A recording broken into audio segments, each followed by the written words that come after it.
Hello दोस्तों, TGT PGT की math class में आपका स्वागत है। और हम कई दिनों से टीजीटी पीजीटी की कंटिन्यू वीडियो आपको दे भी रहे हैं, जिसमें हम डायनेमिक्स की सीरीज़ चला रहे हैं और डायनेमिक्स की पूरी कंटिन्यू सीरीज़ दे रहे हैं। आप हमारी प्लेलिस्ट में जाकर कंटिन्यू डायनेमिक्स पूरी सीरीज़ देख सकते हो।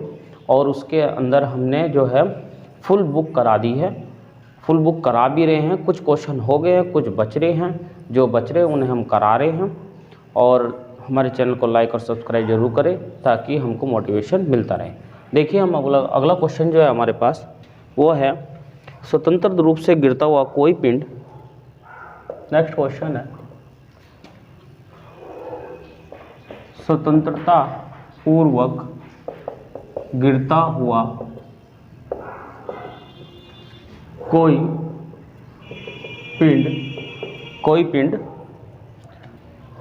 पिंड गति के अंतिम सेकंड में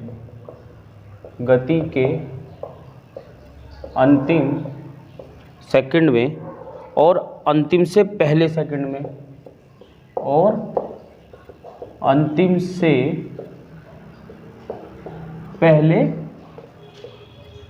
में पहले सेकंड में जो दूरियां तय करता है, जो दूरियां तय करता है उनकी निष्पत्ति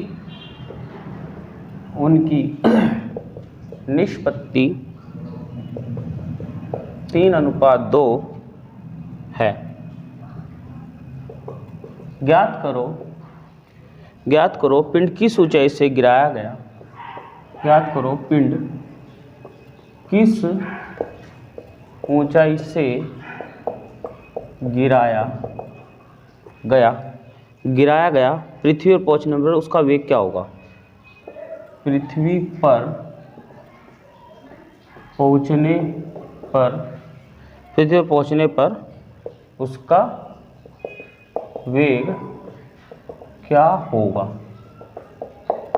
दोस्तों, क्वेश्चन लिखने का मैटर इतना ही है कि आप लोगों को क्वेश्चन ताकि आप नोटबुक में हैंडराइटिंग से अपना नोट कर लें, क्योंकि डायनेमिक्स की बुक अब आती भी नहीं है और टीजीटी पीजीटी में ये 10-15 क्वेश्चन इसके आते हैं, तो जिसकी वजह से आपको दिक्कत ना हो इसलिए मैंने आप क्वेश्चन जो है बोर्ड पे नोट करा रहा हूँ और आप क्वेश्चन कॉपी कर सकते हो। तो देखिए, जैसे कि हमें पता है अंतिम सेकंड में कह रहा है, तो ये अंतिम में से पहले सेकंड में कह रहा है 3/2 इतने अनुपात में है। तो हमें पता है फॉर्मूला होता है ut + ½ g 2t - 1 अपॉन, ठीक है दोस्तों। और यहाँ पर होगा 2t + ½ इंटू ये होगा g। अब यहाँ देखिए 2t जैसी लिखोगे तो 2t - 3 हो जाएगा, क्योंकि 2 इसके अंदर एक ऐड हो जाएगा 2 के साथ में, तो ये 3 आ जाएगा। तो इनके अनुपात जो होगा वो 3:2 हो जाएगा। अब इसको हम सोल्व आउट कर लेंगे। तो इसको सोल्व देखिए कैसे करेंगे। तो इसकी मल्टीप्लाई हम क्रॉस मल्टीप्लाई कर देते हैं। तो क्रॉस मल्टीप्लाई करते हैं इसको,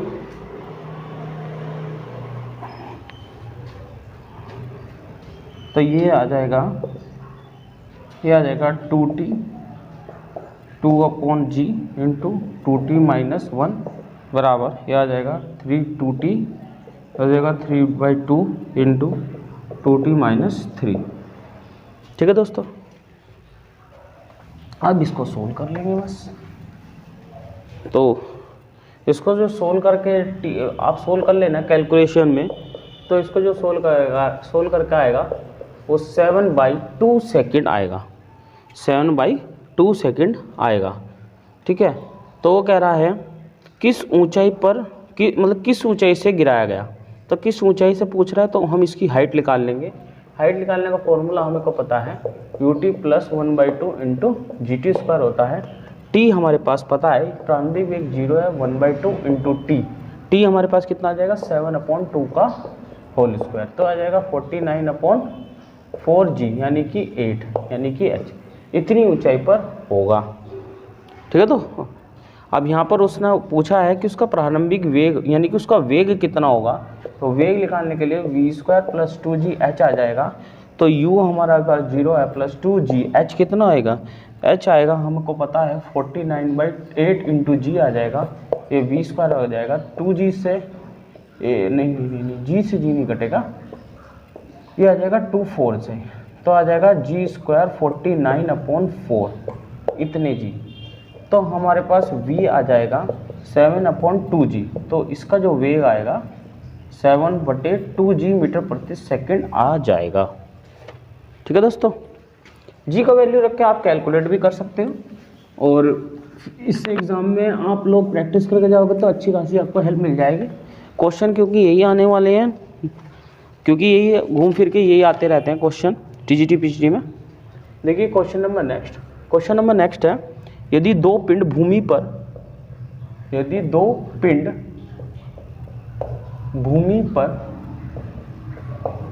पर दो भिन्न भिन्न ऊंचाई से गिरा जाए, दो भिन्न भिन्न ऊंचाई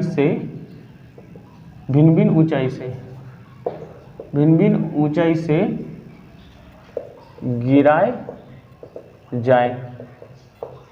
गिराए जाएं। यदि ऊंचाई का अनुपात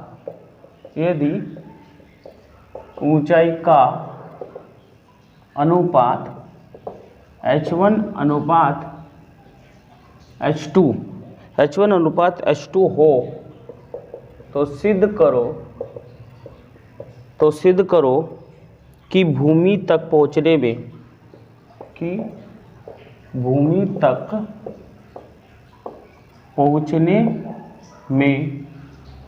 में लगे समय का अनुपात H1:H2 होगा। देखिए क्वेश्चन है, यदि पिंड भूमि पर दो भिन्न भिन्न ऊंचाई से गिरा जाए तो ऊंचाई का अनुपात H1:H2 हो तो सिद्ध करो कि भूमि तक पहुंचने में लगे समय का अनुपात इतना होगा। इंपॉर्टेंट क्वेश्चन है, एग्जाम में आ चुका है, टीजीटी में आता रहता है। आगे सॉल्यूशन देखते हैं इसका। तो इसमें सॉल्यूशन है कि h बराबर H1 माना है ut + 1/2 × GT², h प्रारंभिक वेग है 1/2 × T1², इसको T1 मान लेंगे। दूसरा H2 होगा ut + 1/2 × GT², ये 0 हो जाएगा 1/2 × TT², इक्वेशन नंबर 2 मान लेंगे। इक्वेशन नंबर 1 और 2 को डिवाइड कर देंगे, तो हम जैसे डिवाइड करेंगे H1/H2 बराबर 1/2 × G1² 1/2 × GT², G1/2 से 1/2 कट जाएगा, T1/T2 √H1/H2 आ जाएगा। तो ये मेरा फाइनल आंसर आ जाएगा। तो समय जो होगा, समय का अनुपात √H1/H2 आ जाएगा। अगला क्वेश्चन देखते हैं दोस्तों। क्वेश्चन हमारे पास काफ़ी अच्छे हैं, और भी क्वेश्चन है, करा देंगे, पूरी डायनेमिक्स हम कंप्लीट करा देंगे आप लोगों की। एग्ज़ाम आने में अब तो टाइम है, अभी नोटिफिकेशन जैसे कैंसिल हुआ फिर दोबारा आएगा, तो अभी तो टाइम है हमारे पास, हम करा देंगे, इसको पूरी कंप्लीट करा देंगे। देखिए एक कण विराम अवस्था से गिरने पर किसी बिंदु को 73.5 इतने मीटर प्रति सेकंड के वेग से पार करता है, इतने वेग से पार करता है। इसके 2 सेकंड पूर्व और 2 सेकंड बाद, इसके 2 सेकंड पूर्व और 2 सेकंड बाद कण की स्थिति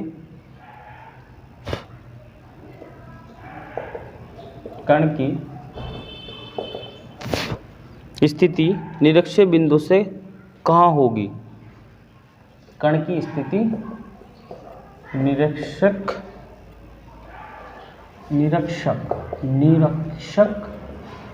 बिंदु से कहाँ होगी? क्वेश्चन है, अच्छा क्वेश्चन है, काफ़ी इंटरेस्टिंग क्वेश्चन है। तो देखते हैं इसका कैसे कर सकते हैं इसको सोल्यूशन। मान लीजिए एक कण विराम से गिरता है, एक कण विराम से गिरने पर किसी बिंदु से, मान लें यहाँ से कोई पॉइंट गिरा, कोई पिंड गिरा, मान लें इसको मान लिया ए, इसको मान लिया ओ, इसको मान लिया बी, यहाँ पे गिरा तो 73.5 सेकंड प्रति सेकंड के वेग से पार करता है 2 सेकंड बाद, 2 सेकंड पहले, यहाँ 2 सेकंड पहले, और 2 सेकंड बाद कण की स्थिति निरीक्षक बिंदु पर, तो 2 सेकंड बाद निरीक्षक बिंदु की स्थिति हमें बतानी है। तो देखिए पहले ओ ए की ऊंचाई निकाल लेंगे। तो ऊंचाई का फॉर्मूला हमको पता है, ये होता है यू टी एच बराबर U T plus half G T square, हमको पता है इसकी ऊंचाई का फॉर्मूला होता है। अब यहाँ पर क्या दिया है, u दिया है, इसका प्रारंभिक वेग दिया है 73.5, 2 सेकंड 1/2 इंटू जी की वैल्यू हम यहाँ पर रख लेंगे 9.8, ठीक है। ये मीटर प्रति सेकंड में है तो 9.8 लिख लेंगे, ये आ जाएगा 4, ये कट जाएगा, 2 दूनी 4 आ जाएगा, 5 दूनी 10 हो जाएगा, और 3 दूनी 6, 1 7, और 7 दूनी 14 और 1 15। इसको अलग से कैलकुलेट कर लेते हैं, ये 7 दूनी 1470 आ जाएगा, प्लस इसी तरह से आ जाएगा 8 दूनी 16, 9 दूनी 18, यानी कि कितना आ जाएगा 19.6। इसको हम, और ये पॉइंट आ जाएगा, तो 147 में से 196 पॉइंट समथिंग हम घटा देंगे, तो ये हमारा 127 पॉइंट समथिंग आ जाएगा, ठीक है। अब हम ओ से बी तक की हम ऊंचाई निकाल लेंगे, h बराबर U T plus half into G T square, ठीक है दोस्तों। तो h हमारे पास ये हो जाएगा, ये हो जाएगा हमारे पास, इसे इधर कर लेते हैं, इधर जगह नहीं है,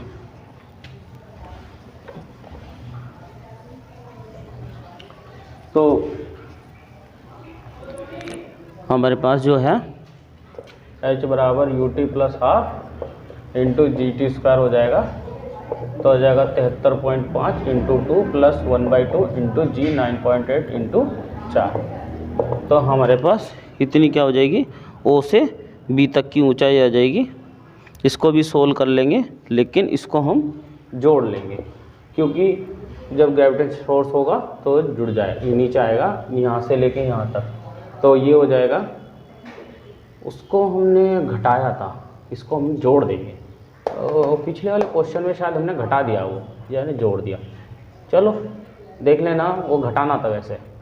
तो ये हो जाएगा तुम्हारे पास 7 3 5 दूनी 10, 3 दूनी 6, 1470 पॉइंट, वही आएगा 19.6, और इसको हम जोड़ लेंगे तो 166.5 आ जाएगा इसका उत्तर, ठीक है दोस्तों। नेक्स्ट क्वेश्चन देख लेते हैं, अच्छा खासा है वो भी। नेक्स्ट क्वेश्चन क्या है हमारे पास,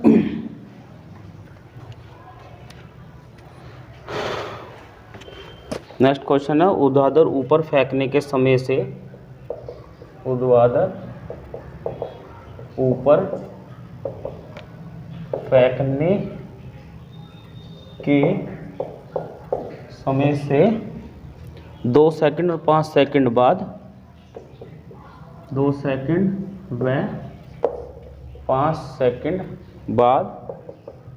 5 सेकंड बाद किसी गेंद की ऊंचाई एक ही है, किसी गेंद की ऊंचाई एक ही है, एक ही है इन दोनों की ऊंचाई। गेंद का प्रारंभिक वेग ऊंचाई बता दो, गेंद की प्रारंभिक वेग तथा ऊंचाई बताइए। तो देखते हैं आंसर कैसे कर सकते हैं इसको। तो हमें पता है इसका प्रारंभिक वेग और उसका ऊंचाई बतानी है। तो h बराबर U T minus half into G T square हो जाएगा, तो ये 2u आ जाएगा, ठीक है, तो क्योंकि 2 सेकंड बाद है तो ये हो जाएगा 1/2 इंटू जी इंटू 4। ठीक है दोस्तों, ये आ जाएगा। तो इसको हम सोल्व कर लेंगे तो ये आ जाएगा हमारा कितना, 2 से 2 कट जाएगा तो अगर 2u इंटू 2g, ये h आ जाएगा हमारे पास। ये इक्वेशन नंबर फर्स्ट आ जाएगी। ये फिर 5 सेकंड बाद कह रहा है तो h बराबर 5u आ जाएगा 1/2 माइनस इंटू जी, ये आ जाएगा 5 पंजे 25। ठीक है दोस्तों, तो ये कितना हो जाएगा 5u minus 25/2g, equation number 2 आ जाएगी। अब क्या करेंगे, दोनों इक्वेशन को हम सोल्व कर लेंगे बराबर रख के, क्योंकि ऊंचाई एक ही है। तो दोनों ऊंचाई एक ही है तो दोनों इक्वेशन को सोल्व कर लेंगे। 2u माइनस 2g और 5u इंटू 25 2/g, तो हो जाएगा 5u into 25g/2 minus 2e plus 2g बराबर 0, तो आ जाएगा 3u। और इसको हम कैलकुलेट कर लेंगे, ये हो जाएगा 25 2g माइनस प्लस 2g बराबर 0, तो हो जाएगा 3u माइनस, ये हो जाएगा 25 में 4 गए 21g बराबर 2, तो u बराबर आ जाएगा 21g/6। ये कट जाएगा तो हो जाएगा 3 7 21, 3 दूनी 6, तो 7g/2 इसका प्रारंभिक वेग आ जाएगा। अब बोलता है इसकी ऊंचाई बताओ, तो इसकी ऊंचाई अब जो होगी, ऊंचाई हमें इक्वेशन नंबर फर्स्ट में रख देंगे। तो इसका प्रारंभिक आएगा 7/2g इंटू 2g, तो 2 से 2 कट जाएगा 7g इंटू 2g, तो आ जाएगा 5g, तो इसकी ऊंचाई जो आ जाएगी वो 5g आ जाएगी। ओके दोस्तों, अब देखते हैं नेक्स्ट क्वेश्चन।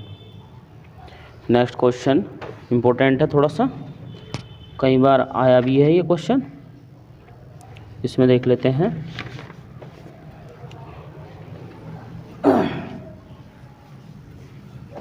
डायनामिक्स में काफ़ी सारे क्वेश्चन हैं जो आते रहते हैं, बार बार रिपीट होते रहते हैं, और यही क्वेश्चन आप छोड़ आते हो तो सिलेक्शन होना भारी हो जाता है, क्योंकि बच्चों के पास बुक नहीं है, ये बड़ी प्रॉब्लम है।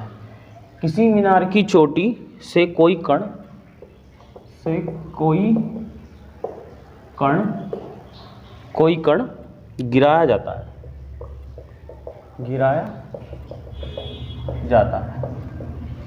जाता है और उसी समय मीनार की तली से दूसरा पिंड, और उसी समय मीनार की तली से दूसरा पिंड उसी ऊर्ध्वाधर रेखा से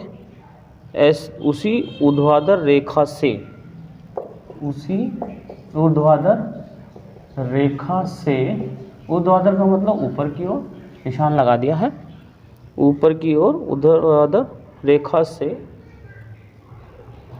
ऐसे वेग से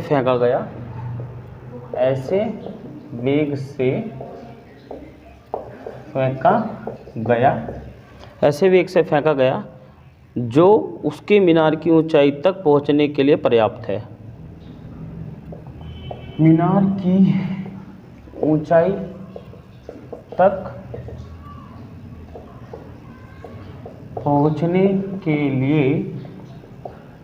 पर्याप्त है। ज्ञात करो वे कब और कहाँ मिलेंगे। ज्ञात करो वे कब और कहाँ मिलेंगे। दोस्तों बोल मैं इसलिए रहा हूँ कि राइटिंग थोड़ी ऐसी है ताकि आपको राइटिंग समझ में ना आए तो आप बोल के भी मेरी बात पकड़ लो और क्वेश्चन आराम से निकाल लो। देखिए दो पिंड है, एक पहला पिंड ये हो गया, दूसरा पिंड ये हो गया, दोनों पिंड हैं ये, ठीक है ना। अब इसकी जो है 1/2 इंटू को प्रारंभिक वेग तो 0 है, लेकिन इसका होगा ut माइनस हाफ जी जो नीचे से गया ut² बराबर h। अब ut अब देखिए यहाँ पर जो है GT से GT हमारा कैंसिल हो जाएगा, तो UT बराबर h आ जाएगा, तो U बराबर आ जाएगा h/t। तो प्रारंभिक वेग इसका h/t हो जाएगा। अब इसे आगे कर लेते हैं, क्वेश्चन मिटा देते हैं थोड़ा सा ताकि आपकी समझ में आए। तो ये हो जाएगा v² बराबर u² माइनस 2gh। तो हमारे पास है v0 u² माइनस 2gh, तो u² बराबर आ जाएगा 2gh। तो h की u की वैल्यू हमें पता है, u की वैल्यू है h/t, तो h/t का स्क्वायर बराबर 2gh। ठीक है दोस्तों, नीचे से मिटा देते हैं। तो हमारे पास आ जाएगा ये h² बराबर 2gh, h से h हमारा कैंसिल हो जाएगा। तो हमारे पास कितना आएगा, ये हमारे पास t निकाल लेंगे, ये आ जाएगा t² इंटू 2g बराबर h। तो t² बराबर h/2g, तो t बराबर आएगा अंडर रूट में h/2g। ये हमारा टाइम आ गया और प्रारंभिक वेग हमने पहले निकाल लिया था। ठीक है, अब इसकी ऊंचाई निकाल देते हैं, h बराबर ut minus half into GT²। तो हमारे पास u h/t into T 1/2 into t²। ठीक है दोस्तों, तो टाइम हमें पता ही है, टाइम स्क्वायर जो दिया है वो हमारा h/2g दिया है। ठीक है ना, h/2g दिया है, टाइम से t कट जाएगा यहाँ, तो यहाँ आ जाएगा तुम्हारा h माइनस h/4g, h ये हमारे पास आ जाएगा, इसे चाहे तो h1 कह देना। तो h1 जो आ जाएगा हमारे पास कितना आ जाएगा, h कॉमन निकाल लेंगे इसमें से, और यहाँ से एक g से एक g ये भी कट जाएगा, एक g रह गया था यहाँ, ये g भी कट जाएगा। तो हमारे पास आएगा 3h/4, इतनी ऊंचाई पर वो गिरेगा। तो दोस्तों बने रहे हमारी वीडियो पे, अगली नोटिफिकेशन जल्दी सून मिलेगा डायनेमिक्स का, और हम इस क्वेश्चनों को आगे कंटिन्यू कराएंगे। थैंक यू दोस्तों।